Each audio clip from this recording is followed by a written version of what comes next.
What is going on? This one I think might go on both podcasts. Get some cross-pollination going. If you don't know, blessed to be the host of 3 podcasts, the flagship Simple Man Sermons, if you care about the important stuff, but also Alpha Male Podcast and Gunfighter Life.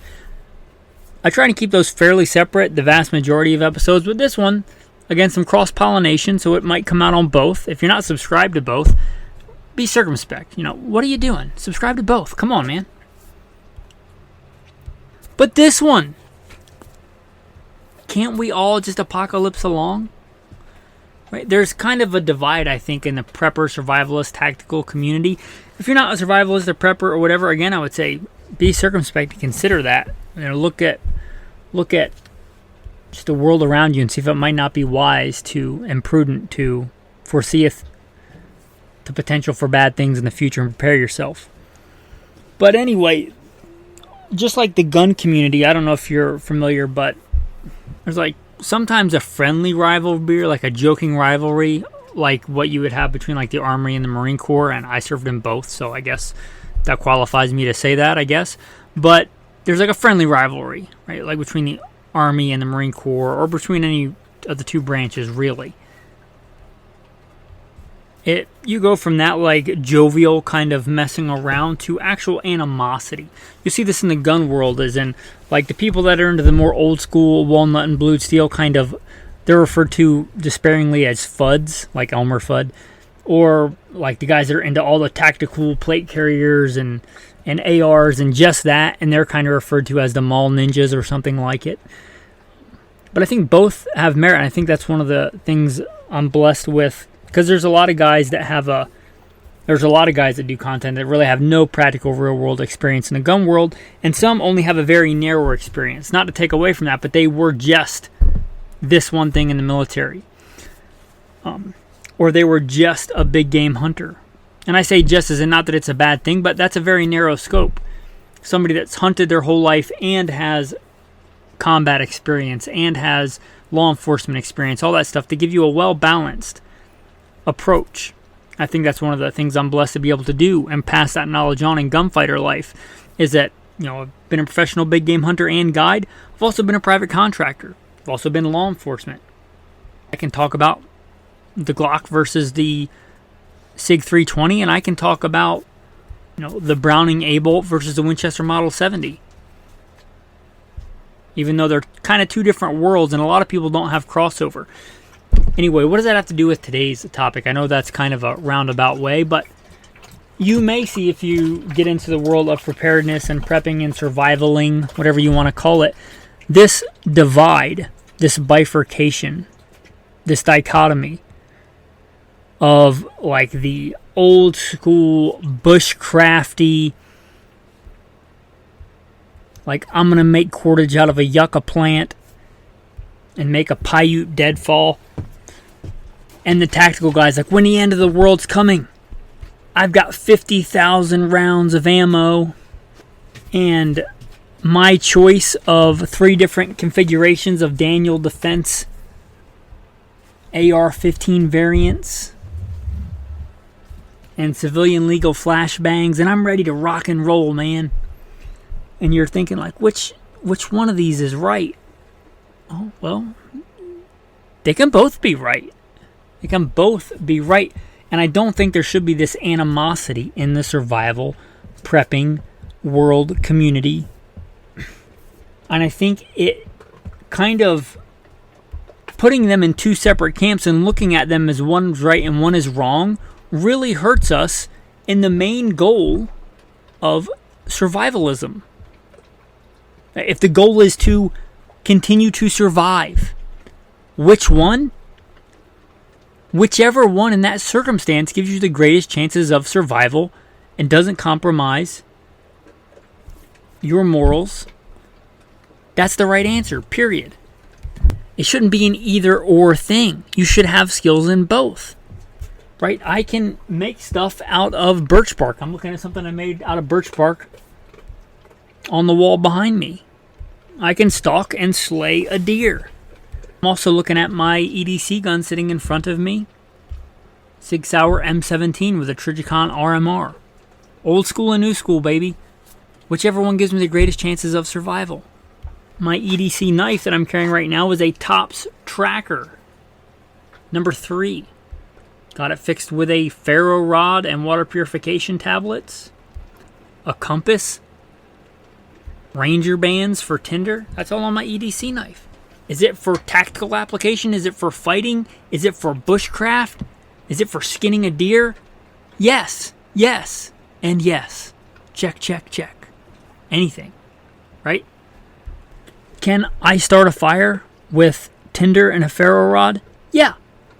But guess what? I have a streamlight in my pocket.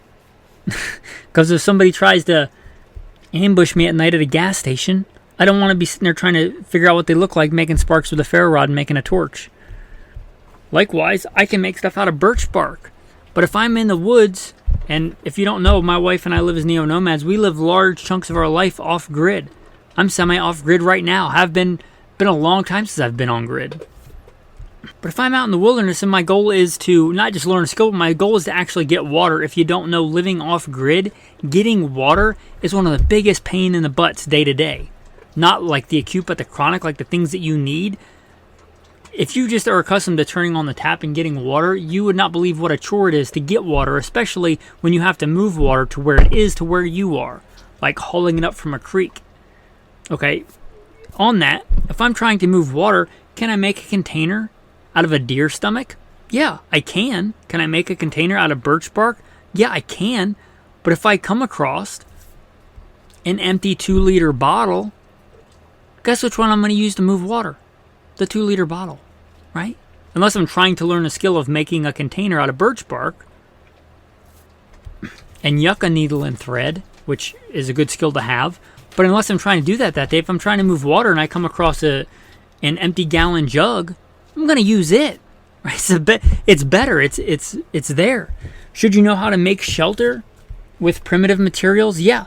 But if I'm bugged out or if I'm lost in the woods, which I've not ashamed to admit, I've been lost in the woods many times at night, get lost.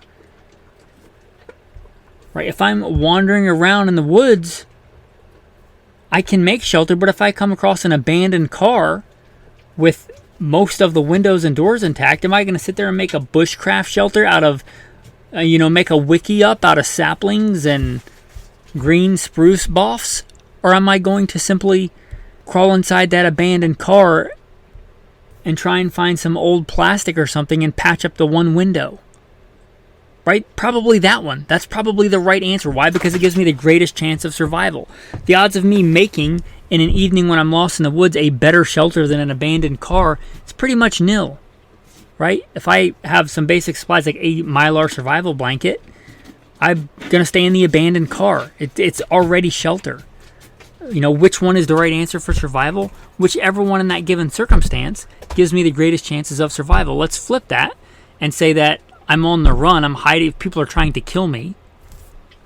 I'm doing E&E, escape and evasion, which thankfully I haven't had to do this in real life. Not like this. I mean, in the war, there was escape and evasion times. We were in groups, breaking contact or whatever, or avoiding bad situations.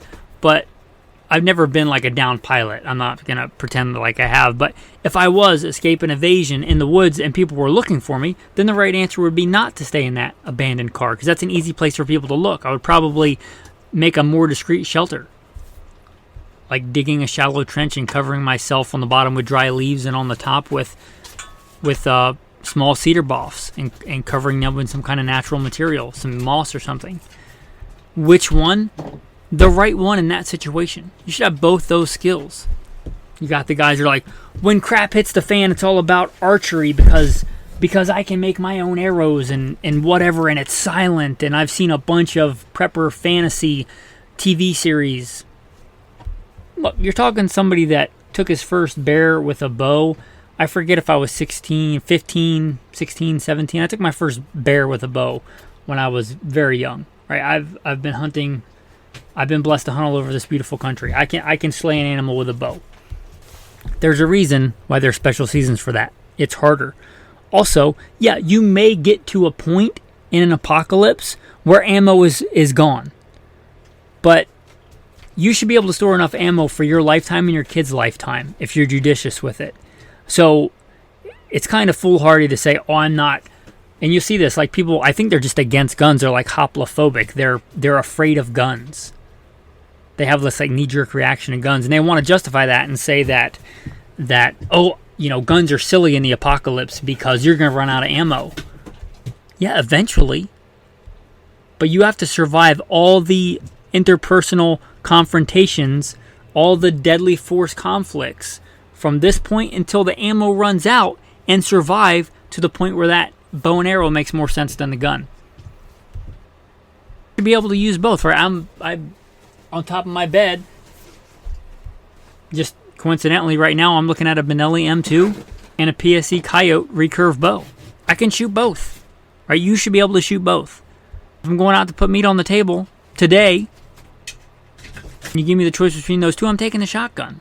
It's a better tool for the job. If there's some reason where I don't want to make noise, then I'll take the bow. If I have to pick one, I'm going to take the shotgun pretty much every time with no caveats until I run out of ammo. The right tool for the job at the right time. Don't try and paint it into what... You try and make this scenario into whatever you think is whatever is going to be. When, as a good survivalist, as a good prepper, you should be taking advantage of the tools and resources in your given situation. Right? If you're cold and wet and trying to survive, and you're like, a real survivalist only makes bow drills and friction fires. And the guy that's like, I know how to make a friction fire, but I have a Bic in my pocket. Guess which one's probably going to survive better? The guy that uses the best tools that are available to him. Who do you think's more likely to survive? The guy that says, I'm only ever going to use a bow because guns are going to run out of ammo, and these two people are trying to kill each other? Or the guy that has a well-stocked M4, AR-15? And he's like, I'll use the best tool for the job until I don't have it anymore. Right? Probably the one that's willing to use the best tool or the best thing for the situation at the time. And I think there's this, like, again, this kind of unnecessary animosity, like, you got to do it this way. This is the bushcraft way. You got to do it this way. This is the tactical operator way. I've run into this before, like batoning wood. Why? I spend large chunks of my life off grid. I spend large chunks of my life living out in the bush, probably more than the vast majority of people. I have never once, ever in my life needed to baton wood. If I need to make big sticks into little sticks, I will simply lay them in the fire and burn them and continue to push them in the fire. Or I will take a big rock and smash them, or a bigger stick or a log and smash them. I'm not going to sit there and waste the time and the energy to sit there and baton them. I've never once needed to do that. Is it a good skill? Maybe. If I ever run into it, like I could baton wood if I wanted to. But why am I going to sit there and introduce my knife into a situation where I don't need my knife? I'm not just out there to play with my knife. If I want to get the dry parts of wood inside of sticks, I will simply lay them down and smash them with the rock, or smash them with the bigger log. Or rip the bark off a dead tree to get dry tinder. I'm not saying there's never ever a situation, but I'm telling you, it's way overblown. Like, you got to baton wood. This is the best batoning knife for wood. I'm here to tell you, unless I just did it to do it, I have never ever needed to baton wood. And the guy that's actually trying to survive, if he spends, valuable time and calories batoning wood, when the other guy just picks up a rock and smashes the wood and is done in 30 seconds, over time, which one's more likely to survive? The guy that's not married to this is the bushcraft way, or this is the logical way that works and makes sense. If you look at survival in the chronic and the long term, it's largely a game of calories, input versus output. If that guy's sitting there spending 2 hours batoning wood and I smash it in 30 seconds with a rock and I go out and hunting, or spending that time to make traps, over time, there's no telling what happens in the short term, but over time, right, that's a more successful strategy in my opinion. Likewise, the guy that's all about tactical this, tactical that. To solve every problem with a gun. When the apocalypse happens, I'm going to run out and hunt deer with my AR-15. Or, and you're talking to somebody that hypothetically may have done this in the past, you could trap deer.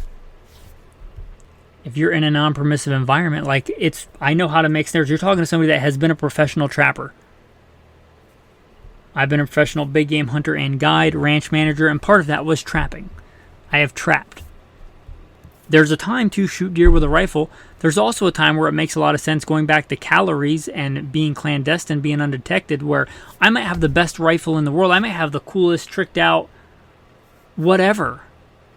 But it makes more sense to trap the deer from a silence standpoint, from a calorie standpoint, right? If I have proper snare material, or I can make proper snare material, right? If I can set, let's say, 20 deer snares in an area, especially if the weather's bad, right? That the bushcrafting making a snare might be the better alternative to using my tactical kit and running around and making a bunch of noise after I shoot the deer.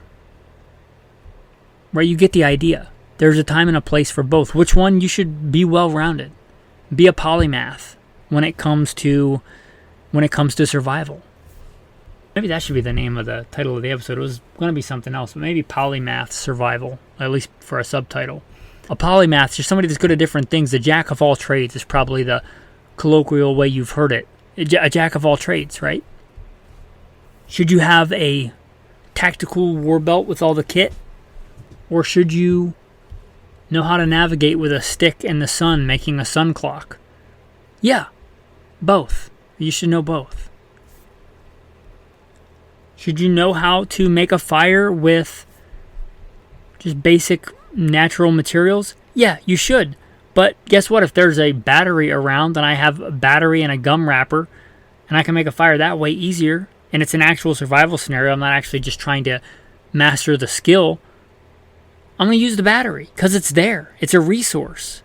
As a human, as a survivor, I think it's good to use the resources presented to us. So I think it's kind of a ridiculous dichotomy. Which one, the bushcraft or the tactical? Yeah, both. Do both. You may even have a favorite. You may prefer one to the other, and that's fine. But I think you're doing yourself a massive disservice if you don't know both. Anyway, do both. Be familiar with both. I think both is the right answer here. Whichever one increases your chances of survival, if survival is your goal. Anyway, with that, your tactical tip of the day. I recently did this today. If you don't know, had some stuff stolen out of the truck. Some guns taken, stolen out of the truck. Replacing the truck gun, the truck carbine. My general go-to truck gun is a shotgun, but replacing the truck carbine, an AR-15. I have it put in a covert place generally in the truck, so you can't just look in the truck and see it. And I keep it in a bag with its line 1 and line 2 gear, the gear that's on the rifle, like in the grip, a spare extractor and things like that, because ARs break. And the line 2 gear, the stuff in the bag with it, spare mags, the bandolier to throw over, and if I have to get out of there quick. Anyway, if it's a truck gun, there's a good chance I might have to get to it quickly, rapidly deploy it. Oftentimes we think of in the survival and the bushcraft, it's got to blend in, it's got to blend in, it's got to blend in. Not always. Sometimes you want to stand out. On the bag that I have, it's a soft case. It's got a shoulder sling so I can just grab the whole bag if I need to. But on there, I put a really obnoxiously bright orange piece of paracord on the zipper pull. Because if something happens and I have to jump out of the truck and I have to open it really quick and deploy the gun, I don't want to be fishing around trying to figure out which of the 3 or 4 zipper pulls on there opens that so I can grab the gun. And I don't want to be having to do that at night where I can barely see. I want to be able to easily see and grab and open that case and deploy the gun. You don't always want everything to blend in. This is handy for like a lot of stuff in the world of survival. A lot of people gravitate towards everything's got to be camo. Everything's got to be camo. No, you don't want everything camo. Like if it's a knife that goes in your pocket, it doesn't need to be camo. And if you set it down, it's probably beneficial if it's a bright color so that you can find it again. So that you're not looking around for it at night and then you can't find it. Or you step on it. Right? So if it's a knife that goes in your pocket, a bright color may actually be more practical than like a camo knife. Why does a pocket knife need to be camo? I'm not saying if you have a good knife and it's camo that you can't use it, but if you're looking for a pocket knife, like let's say a really good classic EDC knife, a Buck 110 Slim, and you choose between camo and bright red, I would choose the bright red because it makes more sense. Anyway, tactical tip of the day: not everything's got to be camo and discreet. Sometimes you want things overt. If you're running a soft case, you may have to deploy rapidly.